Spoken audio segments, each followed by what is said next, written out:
देखो, tenth class का tenth class का जीव विज्ञान का क्वेश्चन है, ठीक। टेंथ क्लास टेंथ क्लास के जीव विज्ञान का क्वेश्चन है, फर्स्ट चैप्टर आहार नाल। जो होता है पाचन क्रिया जो होती है ना, उससे बहुत 10 क्वेश्चन है, 11, ठीक ना। इसमें ध्यान दीजिएगा क्योंकि ऑब्जेक्टिव में हमेशा आता है। देखो, तो पहला क्वेश्चन कह रहा है कि आहार नल की लंबाई कितनी होती है। यानी जो हमारे, जब हम भोजन करते हैं और भोजन के जो संपूर्ण प्रक्रिया आहार नल में होती है, तो उसकी लंबाई आहार नल की कितनी होती है, 8 से 10 मीटर। 8 से 10 मीटर होती है आहार नल की लंबाई, ठीक। और दूसरा है कि आहार नल का सबसे बड़ा भाग क्या है। आहार नल जो होता है उसमें जो सबसे बड़ा भाग होता है, उसमें सबसे बड़ा भाग छोटी आंत होती है। छोटी आंत, ठीक। स्मॉल इंटेस्टाइन, इसे इंग्लिश में स्मॉल इंटेस्टाइन कहते हैं, ठीक ना। तो पहला क्वेश्चन क्या कह रहा है कि आहार नल की लंबाई कितनी होती है, 8 से 10 मीटर। दूसरा क्वेश्चन बोल रहा है कि आहार नल का सबसे बड़ा भाग कौन सा है, तो छोटी आंत, ठीक। थर्ड नंबर क्वेश्चन बोल रहा है कि मनुष्य के आमाशय में प्रतिदिन लगभग कितना लीटर रस का स्राव होता है।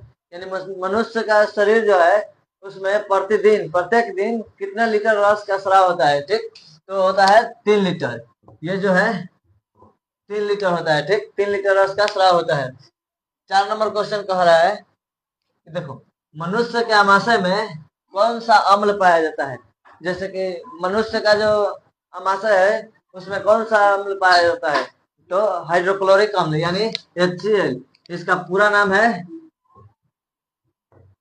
हाइड्रोक्लोरिक एसिड, ठीक। इसका फुल नेम है हाइड्रोक्लोरिक एसिड। यानी मनुष्य के आमाशय में कौन सा अम्ल पाया जाता है, हाइड्रोक्लोरिक एसिड, ठीक। 5 नंबर क्वेश्चन कर रहा है, 5वां नंबर, कि ग्रसनी किसका भाग है। यानी ग्रसनी जो होती है, ये जो ग्रसनी, ये किसका भाग है। यहाँ होता है ग्रसनी, उसमें पूछ रहा है कि किसका भाग, सॉरी ग्रहणी है। ग्रहणी ग्रहणी है, तो ग्रहणी किसका भाग है, तो वो छोटी आंत का भाग है, ठीक। ग्रहणी जो भाग होता है ना, छोटी आंत का भाग है, ठीक। 6ठा नंबर क्वेश्चन बोल रहा है कि पचे हुए भोजन का अवशोषण कहाँ पे होता है। यानी पचा हुआ जो भोजन होता है, हम लोग जो भोजन करते हैं, क्या किया जा सकता है